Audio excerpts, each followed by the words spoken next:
Good morning, everyone. It's Friday, the 22nd of May. We are in Mark chapter 13, verse 14 to 27.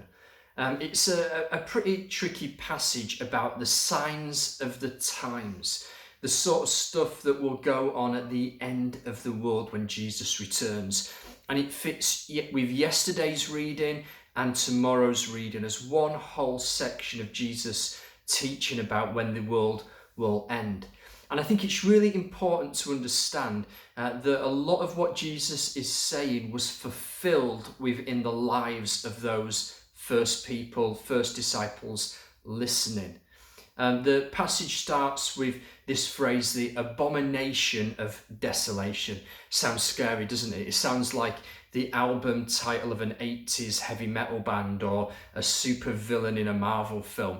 But that word desolation was a pretty common word in the Old Testament, used 100 times of a sin punishable by death, something that defiles the holy. And we know that there were a number of times in history, even at the time of Mark recording this, that would have fulfilled that definition of abomination of desolation. For example, when the temple was destroyed by the Babylonians in 600 BC, that was an abomination of desolation. When Antiochus sacrifices a pig on the altar and defiles the altar, it would have been an abomination of desolation. We see that in Daniel chapter 9, verse 26 and 27. In AD 39, the Roman Emperor Caligula, he tries to set up a massive statue, an idol, in the temple. It would have been seen as an abomination. And ultimately, Jesus is first and foremost referring to an event that is going to happen shortly after his death. Jesus is prophesying about an event that took place in 70 AD, where the Romans finally completely destroyed the temple. And you can read that in yesterday's passage. Not one stone will be left standing on another, the abomination of desolation. And at that time, in our reading today, it says that persecution will come and God's people will flee to the mountains. And that's exactly what happens. We read from the historian Eusebius that first community of believers in Jerusalem fled to Pella up in the Decapolis Jordan region when that happened. So the question is, how do we live in the light of this? What difference does it make? So Jesus is talking about a period of time from that point through to his return.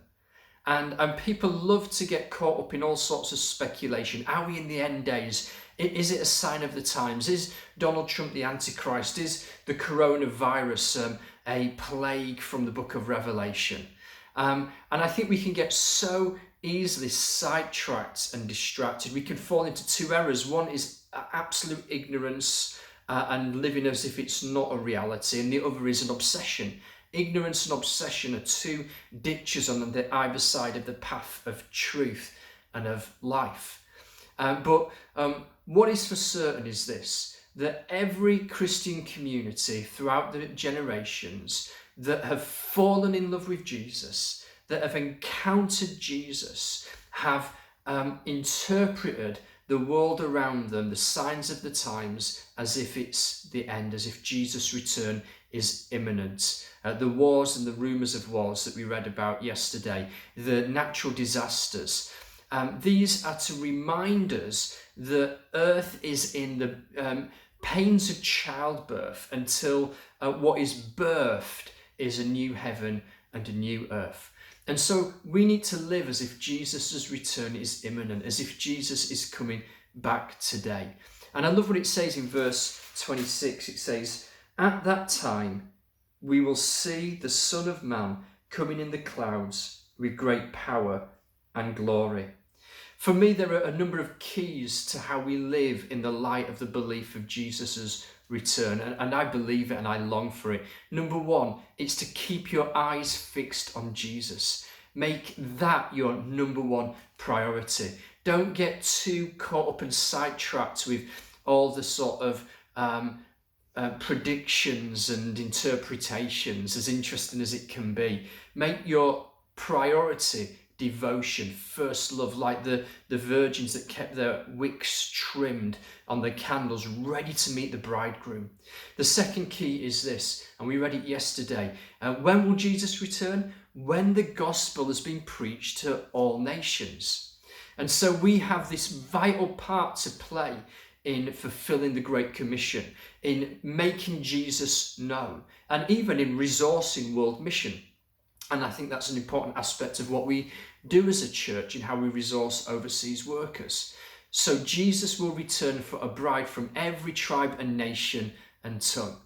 The third thing is, as we engage in fasting, the bridegroom fast, a longing for Jesus, we find that our desire for food turns into a desire for more of Jesus, and ultimately his return. That's the only hope for this world. The only hope for this broken, virus-ridden world in which we live is for Jesus to return and make all things new. And so our heart's cry becomes Maranatha.